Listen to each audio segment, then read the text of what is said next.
शुद्धम् अद्वयम् आत्मानम् भावयन्ति कुबुद्धयः न तु जानन्ति सम्मोहात् यावत् जीवम् अनिर्वृतम्.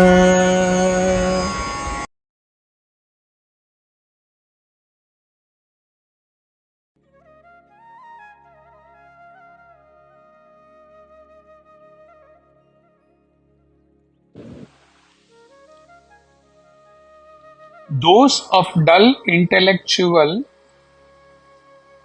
meditate upon the Ātman as pure and one without a second, but they do not realize it. Through delusion, they remain unhappy as long as they live. We have more or less dealt with the essence of this verse in a previous verse talk. So we will just run through Chinmaya's commentary for this particular verse.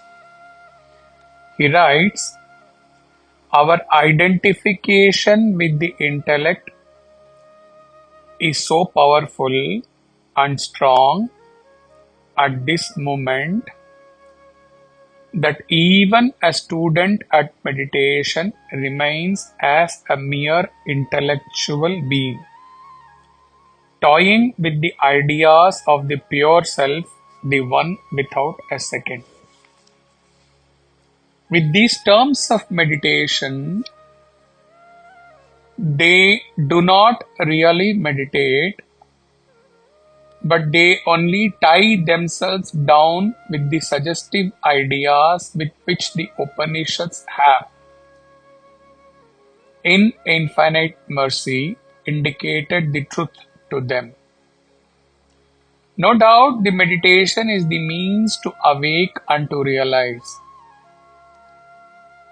But to be the self is the goal.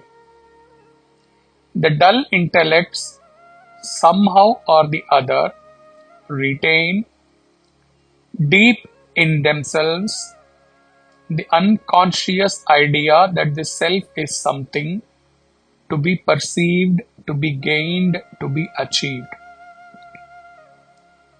Ātman is the subject, the very being in the meditator, and it can never ever be objectified. It does not mean that we should not think of the self. Thinking about the nature of the self is the only way by which one can turn one's mind away from all the preoccupations. But the final leap is not to become Brahman, but just to be Brahman. Brahman is not a state to become. It is just to be. The dullards apprehend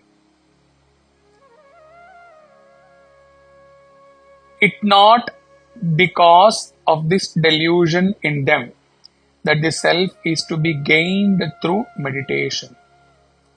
They continue their meditation all through their life, yet they remain ever unhappy, bound with the mind-intellect entanglements. Unquote.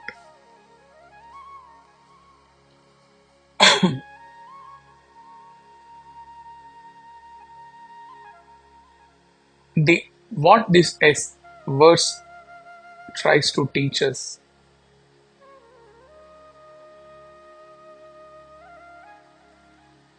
When in the path of wisdom, a sadhaka takes up shravanam, mananam, nididhyasanam,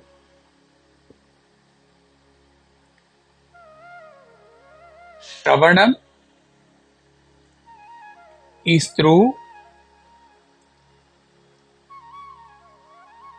the attentive senses. With purified mind. Mananam is through intellect. Getting convinced about what has been heard.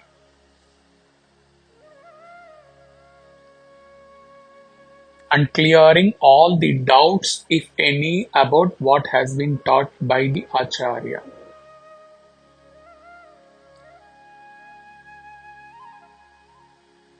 In the nididhyasanam stage itself, when it comes to mananam, the senses should say goodbye and leave. When it comes to mananam, the intellect stays. And when it comes to nididhyasanam, in the nididhyasanam stage itself, the intellect should say goodbye and then the intellect should leave.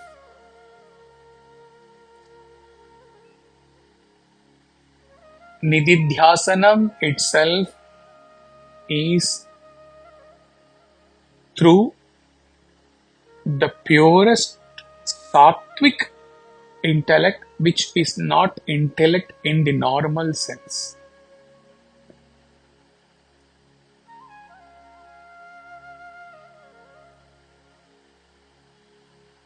And then everything is transcended when the self is discovered within.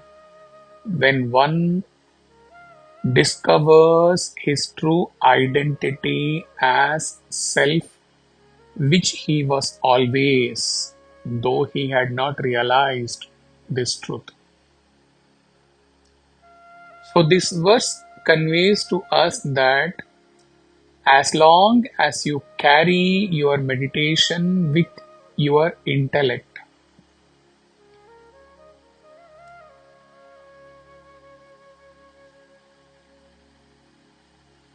the intellect will help you in knowing what Brahman is objectively,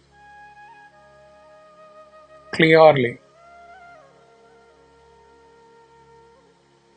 But as long as your intellect is there, you are able to know Brahman exactly as you are able to know any other thing in the world. You have objectified Brahman and you are knowing Brahman through intellect. And Ashtavakra says that you will never get that permanent happiness, joy of this self, because as long as you are intellectually pursuing your dhyana or meditation, you with your intellect will be on one side, Brahman will be the object of knowledge which is on the other side, and there is a gap. Only upon transcending all the faculties of your mind, only upon transcending your intellect in the depth of meditation, you can hope to be one with your true identity, which is self or Ātman or Brahman. So the mind has to leave you, the intellect has to leave you. All the panchakoshas have to leave you. All the three states of consciousness have to leave you. That means you have to transcend all of them. Though in physical terms, panchakoshas will be there, but in your meditation, you have to transcend the awareness of all of them. Especially in the context of this verse, you have to transcend your intellect through which you have been meditating all through. And if you transcend the intellect, you can hope to realize self. If you do not transcend your intellect, you can never hope to experience the Brahma Ananda, the joy of the self, which is conveyed in the opposite way. Instead of saying you will never enjoy the joy of self, Ashtavakra says you will never be happy.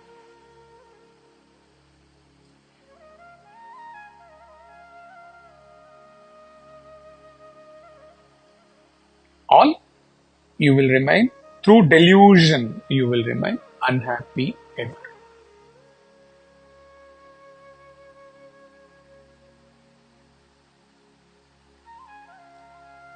We heard this song last week, Nirmohatve Nishchalatatvam Nishchalatatve Jivan Muktam. Nirmoham, the delusion has to go.